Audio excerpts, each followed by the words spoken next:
Bonjour, bienvenue dans Cheating Stories. Avant de commencer, j'apprécierais beaucoup que vous vous abonniez à ma chaîne, que vous aimiez la vidéo et que vous laissiez un commentaire ci-dessous. Ces simples clics signifient beaucoup pour l'avenir de cette chaîne et récompensent vraiment l'effort que je fais chaque jour. Maintenant, sans plus attendre, commençons. Ma femme et moi sommes ensemble depuis 6 ans. Tout semble aller pour le mieux dans notre vie quotidienne. Nous avons une fille de 2 ans.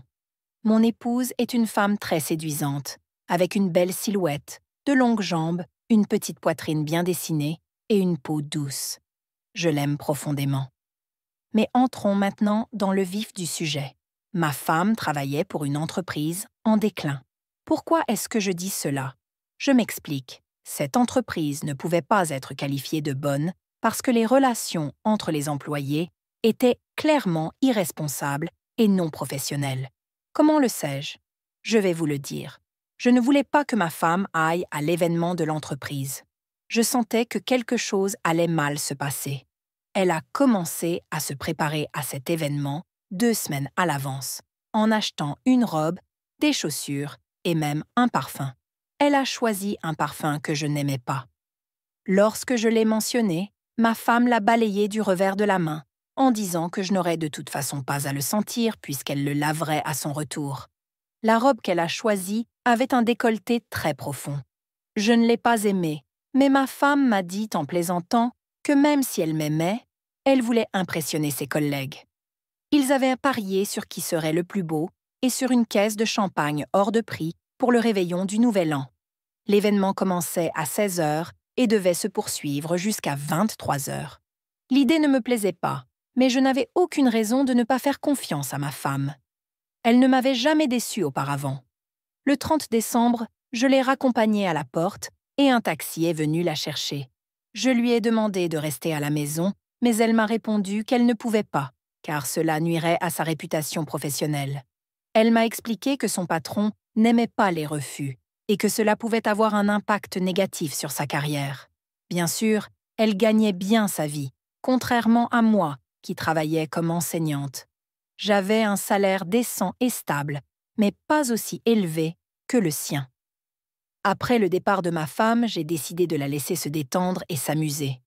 Après tout, elle avait déjà participé à des événements organisés par l'entreprise et je l'avais toujours laissé faire.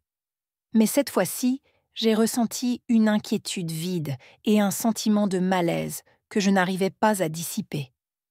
Vers 22 heures, j'ai appelé ma femme. Elle a répondu au téléphone, mais à cause de la musique forte et des bruits de la fête en arrière-plan, j'ai dû crier pour me faire entendre. Je lui ai demandé quand elle prévoyait de rentrer à la maison. Elle m'a répondu qu'ils avaient décidé de continuer la fête et qu'elle rentrerait 2 heures plus tard. Au milieu de tout ce bruit, j'ai entendu quelqu'un appeler ma femme à danser avec insistance. L'heure convenue est passée et ma femme n'est toujours pas rentrée. Lorsque j'ai essayé de l'appeler, son téléphone était éteint. Elle n'est revenue que le lendemain soir, 4 heures avant le réveillon. Elle semblait légèrement ivre et m'a embrassé passionnément sur les lèvres. Pendant toute la durée de son absence, un sentiment d'inquiétude ne m'a jamais quittée. Je n'arrivais pas à dormir en l'attendant et j'appelais ses amis, ses connaissances et sa famille toutes les 15 minutes. Le seul numéro que j'avais pour l'une de ses collègues était injoignable. J'avais décidé que si elle ne revenait pas, j'irais voir la police. Par précaution, j'ai emmené notre fille chez ma mère. Lorsque ma femme est rentrée à la maison, je lui ai immédiatement demandé pourquoi son téléphone était éteint. Elle a écarquillé les yeux de surprise et m'a dit qu'elle ne savait pas pourquoi il était éteint, ni pourquoi je ne l'avais pas appelé. Elle m'a dit que le téléphone s'était peut-être éteint tout seul. Après avoir rapidement pris une douche, elle s'est précipitée dans la cuisine pour m'aider à finir de cuisiner, alors qu'en réalité, j'avais déjà presque tout préparé. Elle n'a cessé de repousser notre conversation. Nous avons accueilli la nouvelle année, mais je n'avais aucune joie dans le cœur. Ma femme a essayé de me remonter le moral en me parlant d'amour, de notre fils et de l'avenir. Elle a même commencé à me frotter les jambes et à m'embrasser. Mais tout cela semblait forcé et peu naturel. À 2 heures du matin, ma femme a dit qu'elle était très fatiguée et est allée se coucher. Je ne l'ai pas réveillée le lendemain matin. Je savais où ils avaient fait la fête. J'ai donc décidé de m'y rendre. En chemin, j'ai délibérément éteint mon téléphone. En arrivant sur place, j'ai trouvé la responsable de la sécurité, une femme d'une 50aine d'années. Elle m'a dit que la société avait non seulement loué le restaurant, mais aussi des chambres d'hôtel, toutes payées à l'avance. Elle a refusé de me montrer les images, invoquant la confidentialité. Mais, comme on dit, l'argent parle. Pour une certaine somme, l'agent de sécurité m'a montré et copié les images sur une clé USB. J'ai tout vu. Ma femme n'était pas très ivre. Je l'ai vue se diriger vers une pièce avec un homme qui la tenait par la taille. Ils se sont arrêtés devant la chambre, se sont embrassés passionnément et sont entrés. 1 heure et demie plus tard, le premier homme est parti et est revenu avec un autre homme. À travers des fragments d'images, j'ai vu ma femme avec un homme, puis un autre, puis les deux. Entre les rencontres, ils buvaient du champagne, discutaient et reprenaient leurs activités. Cela a duré toute la nuit. Je suis rentrée chez moi, rongée par la colère et la frustration. À mon retour, ma femme m'a accueillie avec inquiétude, me demandant où j'étais et pourquoi mon téléphone était éteint. Je feignis l'ignorance et lui demandai si elle voulait me dire où elle avait passé la nuit.